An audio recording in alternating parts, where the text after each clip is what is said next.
اپنی عطا سے بلوائیے نا۔ حضرت محدث ابن جوزی نے لکھا ہے کہ حضرت حبیب اجمی ایک بزرگ تھے، ان کے پاس ایک شخص اکثر آتا تھا، بڑا مالدار تھا، ایک ہی بیٹی تھی، وہ بھی ٹانگوں سے معذور تھی۔ تو آپ اکثر اس کو کہتے کہ تو توبہ کر، اللہ کی بارگاہ میں رجوع کر۔ ایک وقت ایسا آتا ہے کہ پھر انسان کا جب کوئی اپنا نہیں رہتا پھر اسے مصلی یاد آتا ہے، لیکن اگر مصلی کی عادت بچپن سے پڑ جائے نا تو پھر ذرا آسان ہوتا ہے اللہ سے دل لگانا۔ وہ اکثر آپ اس کو کہتے کہ ٹھیک ہو جائے کہ تو بیٹی ہے، وہ بھی بیچاری معذور ہے، تو کہاں دولت لے جائے گی۔ آج کرتا ہوں، ہم تاریخیں دیتے رہتے ہیں نا اللہ تعالیٰ کو معاذ اللہ کہ رمضان سے میں نے نیک ہو جانا ہے، عمرہ کر کے آؤں گا تو پھر میں پکا نمازی ہوں۔ خدا کے بندو، کس نے تجھے بتایا کہ رمضان تک تو زندہ رہے گا؟ کس نے خبر کی کہ عمرہ کرنے تک تو بچے گا؟ حضرت حبیب اجمی اس کو کہتے تو کہتا بڑی جلدی ٹھیک ہو جاؤں گا۔ ایک دن سویرے سویرے توبہ کرنے آ گیا۔ آپ نے فرمایا کیا ہوا؟ تو کہنے لگا حضرت جی کل ایک 15 سال کا نوجوان ملا ہے اور مجھے توبہ کرا گیا۔ مزہ ہی اس عمر میں اللہ اللہ کرنے کا، نبی کریم سے محبت بھی کرنی ہو تو یہی عمر ہے۔ عشق لگا سی کھیڈاں کھیڈ دی نوں تے پھر مینوں کھیڈاں بھول بھول گئیاں، کجل پایا سی میں یار دے ویکھنے نوں، پھر او دی یاد وچ روندیاں ہی ڈل گئیاں۔ حیدر شاہ اس گلی کدے نہ رولدی پر ہن تے رول گئیاں۔ جن لوگوں نے ابو جہل کو قتل کیا تھا ان کی عمر بھی 15 سال تھی۔ ہم تو بڑے ہی نہیں نہ ہوتے ساری زندگی، نہ ہمیں کو بڑا ہونے دیتا ہے، ہم بڑے ہی نہیں ہوتے، یہ تو عمر ہے کچھ کر گزرنے۔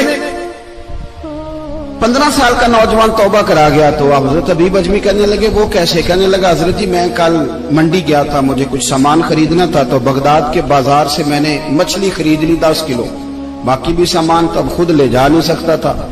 تو مزدور آپ کو پتہ ہے بیچارے آج بھی سڑکوں پہ بیٹھے، تو مزدور بیٹھے تھے تو ان میں ایک نوجوان 14-15 سال کا، چہرے پہ بڑی روشنی۔ میں نے اس کو کہا بیٹے مزدوری کرو گے؟ کہنے لگا حضور مزدوری بھی کرتا ہوں، پڑھائی بھی کرتا ہوں، اور جو اللہ کو منظور ہو اس کی عبادت بھی کرتا ہوں۔ میں نے اسے کہا کہ یہ میرا سامان ہے فلاں جگہ پہنچانا، کیا لوگے؟ کہنے لگا 3 دینار مزدوری۔ سودا طے ہو گیا، اس نے سامان اٹھا لیا۔ کہتے ہیں رستے میں ظہر کا وقت ہو گیا، کہنے لگا چچا اگر اجازت دو تو نماز پڑھ دوں۔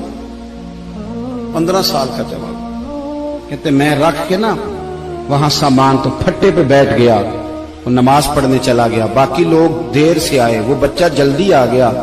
میں نے کہا بیٹے آپ جلدی آ گئے؟ کہنے لگے نفل چھوڑ دیے، اب یہی نہ سمجھ لیں کہ کام چور ہے، میں بعد میں پڑھ لوں گا۔ کہتے ہیں وہ دوپہر کا وقت، رمضان بھی نہیں تھا، میں اس بچے کو نوجوان گھر لے گیا اور میں نے اپنی بیوی سے کہا کہ بڑا نیک ہے، نمازی ہے، اور راستے میں یہ بھی ہوا ہے کہ میں نے اسے ایک دفعہ کہا ہے کہ یہ مجھے تھوڑی دیر کے لیے دے دو، گرمی بڑی ہے، تمہیں پسینہ آ رہا ہے، میں اٹھا لیتا ہوں۔ کہنے لگا نہیں چچا میں رزق حلال کھاتا ہوں، اگر آپ اٹھائیں گے تو میں 3 دینار مزدوری پوری نہیں لوں گا، پھر پیسے کم کروں گا، میں نے طے کیا ہے کہ اٹھاؤں گا۔ تو کہتے ہیں میں نے اپنی بیوی کو بتایا تو بڑی متاثر ہوئی، کہنے لگی دوپہر کا کھانا پک گیا، اسے کو روٹی کھا لے، رمضان بھی نہیں تھا۔ کہتے میں باہر نکلا، اس کو 3 دینار تھمائے، تو میں نے کہا بیٹے ایک بات میری مانو گے؟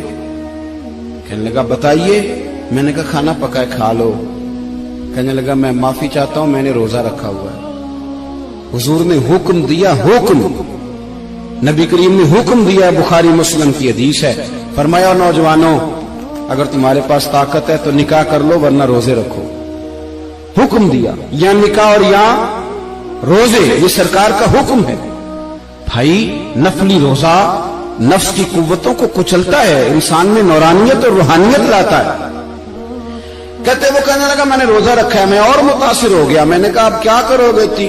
کہیں اور جانا ہے؟ کہنے لگا نہیں، میں جس دن 3 دینار کما لیتا ہوں پھر میں مزید لالچ نہیں کرتا، باقی وقت یا قرآن مجید پڑھتا رہتا ہوں یا نبی پاک پہ درود شریف پڑھتا رہتا ہوں۔